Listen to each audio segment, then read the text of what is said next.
শুনতে কি চাওয়ে তোমায় স্বাগত। আজ রয়েছে নীল লোহিতের চোখের সামনে থেকে একটি গল্প। লেখক সুনীল গঙ্গোপাধ্যায়। গল্প পাঠে রয়েছি আমি, সঞ্জীব। আপনি আপনার ছেলেকে ভালোবাসেন? টিকিট চেকারটি সচকিতভাবে আমার দিকে তাকিয়ে বললেন, এ আবার কি প্রশ্ন? নিজের ছেলেকে কে না ভালোবাসে? আপনার ছেলে আপনাকে খুব ভালোবাসে। ওই যে বললাম আপনাকে, ছেলেটা হয়েছে এমন, মায়ের চেয়ে বাপের ওপরেই বেশি টান, কিছুতেই ছাড়তে চায় না। নাইট ডিউটির সময় তো ওকে এড়িয়ে আসাই মুশকিল আমার। শেষকালটায় বাথরুমে যাবার নাম করে একরকম পালিয়েই আসতে হয়, বুঝলেন না? 4 মেয়ের পর এক ছেলে, তো আদরটা একটু বেশি। ছেলের নাম কি? দেবব্রত। ডাক নাম কিন্তু দেবু নয়। দেবু যেন একটু বুড়ো বুড়ো। ওর ডাক নাম মানিক। আমার বউ তো মশাই চেয়েছিল ছেলের নামের জন্য তারাশঙ্কর বাণুজ্যে কিংবা বনফুলকে চিঠি লিখবে। তা আমি বললাম, ওরা ব্যস্ত মানুষ। ভদ্রলোক গড়গড় করে অনেক কথা বলতে লাগলেন। বহুদিন বোধহয় আমার মতন এরকম নিরীহ শ্রোতা পাননি। মধ্যরাত্রে ট্রেন ছুটছে প্রচণ্ড বেগে, দারুণ শীত, কামরায় বেশি লোক নেই, বেশ হাত পা মেলে ছড়িয়ে শোয়া যায়। শরীরটা চাইছিল শুয়ে পড়তে, কিন্তু ইচ্ছে করেই বসে আছি। আমাকে রাত 3টের সময় নামতে হবে রাজখারসোয়ানে। এখন একবার ঘুমিয়ে পড়লে রাত 3টে ঘুম ভাঙা অসম্ভব, স্টেশন পেরিয়ে যাবে। টিকিট চেকারটি নিজের কাজ সেরে আমার পাশেই বসেছিলেন, সুতরাং আমি নিজের থেকে ওর সঙ্গে আলাপ শুরু করেছি। আর এরকম মাঝবয়সী লোকদের সঙ্গে আলাপ জমাবার সবচেয়ে সহজ উপায় তাদের ছেলে মেয়েদের গল্প বলার সুযোগ দেওয়া। লোকটি ছেলের কথায় একেবারে গদগদ। এক ছেলে ছাড়া তার যে আরো 4টি মেয়ে সন্তান আছে তাদের কথা ভুলেই গেছেন। শুধু ছেলে কি করে, কেমন করে খায়, তার কত বুদ্ধি, এই নিয়ে সাতকাহন। আমি মনোযোগ দিয়ে শোনার ভান করছিলাম। মাছ ধরে তুলবার আগে যেমন বড়শিতে অনেকখানি সুতো ছাড়তে হয়, আমিও তেমনই লোকটিকে কিছুক্ষণ সুযোগ দিলাম। জিজ্ঞেস করলাম, ছেলেকে কি পড়াবেন ঠিক করেছেন? এখন কি পড়াশোনার কথা, মোটে তো 3.5 বছর বয়স। তবুও আগে থেকে প্ল্যান না করলে আজকাল ছেলে মেয়েদের। ভাবছি হাজারিবাগে মিশনারি স্কুলে দেব, ওখানে আবার বোর্ডিং তো। আমার ওয়াইফ কি ছেলেকে ছেড়ে থাকতে পারবে? আমারও আর্টস পড়াবেন না সায়েন্স? আর্টস পড়ে আজকাল কি হয়, কিচ্ছু না, সায়েন্সেই দেব। তারপর যদি ইঞ্জিনিয়ারিং পড়ে। আজকাল অবশ্য ইঞ্জিনিয়ারিং পাশ করেও বেকার। ছেলেকে আপনার মতন রেলের চাকরিতে ঢোকাবেন না? রেলের চাকরি? ছ্যা ছ্যা, এরকম ছ্যাঁচড়া কাজ। আমার 23 বছর সার্ভিস হয়ে গেল, তবু তো প্রমোশন পেলাম না সেরকম। না মশাই, ছেলেকে আর এ লাইনে দেব না। কেন? রেলের চাকরিতে তো আয় কম নয়। আপনি তো আজ এই রাত্রেই অন্তত 30 টাকা রোজগার করলেন দেখলাম।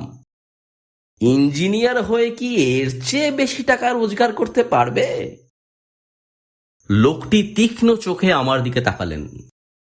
আমিও সোজাসুজি তাকিয়ে রইলাম, চোখ সরিয়ে নিলাম না। তখন থেকে রাগে আমার শরীর জ্বলছিল। লোকটিকে চরম আঘাত দেবার জন্য আমি মনে মনে তৈরি হচ্ছিলাম। ডাল্টনগঞ্জ থেকে আসার পথে পুরো রাস্তাতেই একটা বিরাট জোচ্চুরি আমার চোখে পড়েছিল।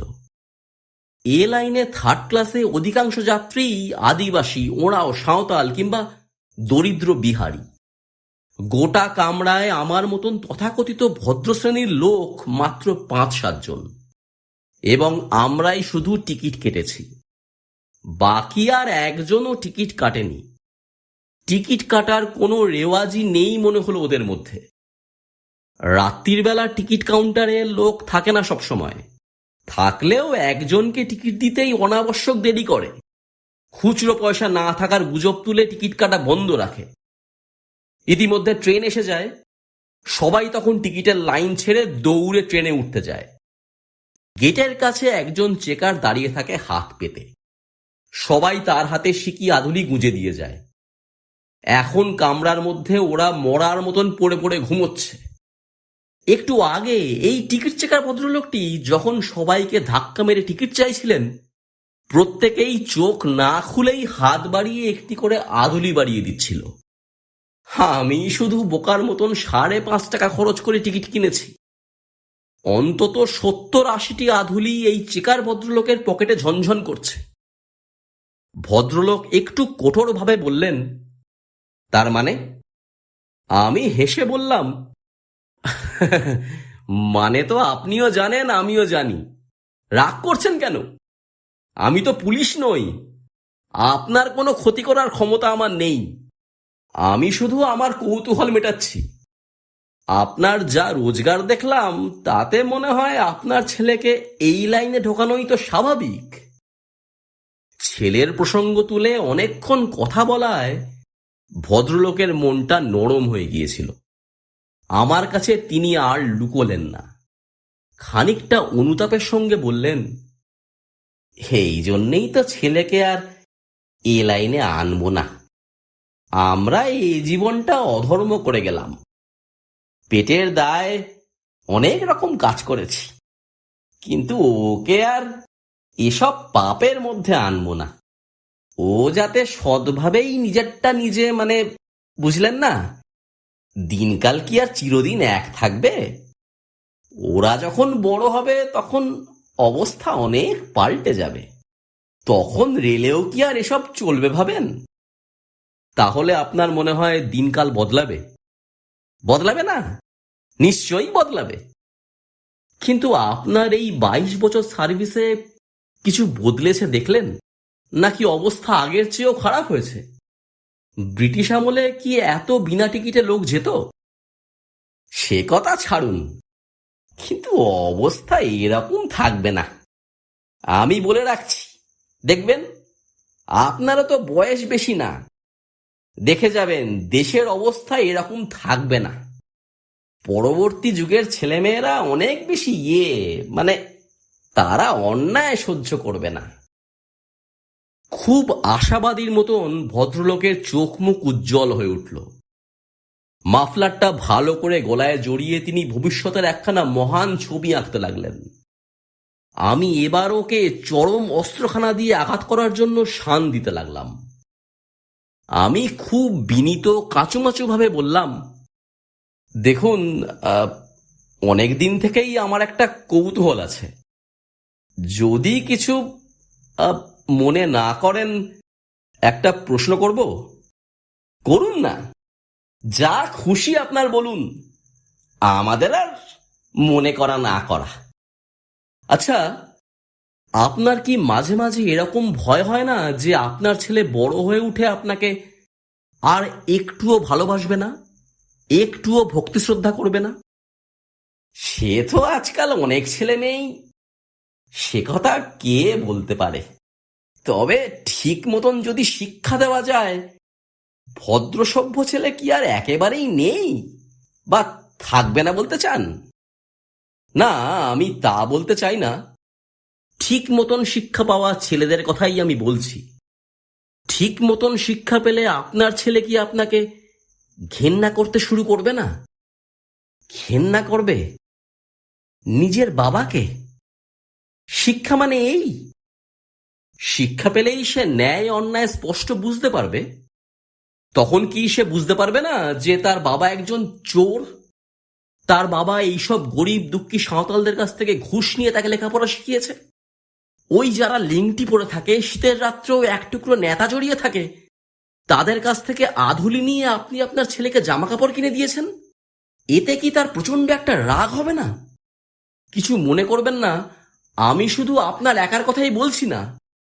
অনেক দিন থেকেই আমার জানার কৌতূহল, যারা চুরি কিংবা ব্ল্যাক মার্কেট করে, যারা ঘুষ নেয়, যারা মানুষকে ঠকিয়ে নিজের বাড়ি গাড়ি বানায়, তারা আর সবকিছু অগ্রাহ্য করতে পারে। তারা দেশের দুঃখ দুর্দশার কথাও হয়তো ভাবে, কিন্তু এ কথাও কি তারা একবারও ভাবে না যে তাদের নিজেদের ছেলে মেয়েরাই একদিন তাদের ঘেন্না করবে?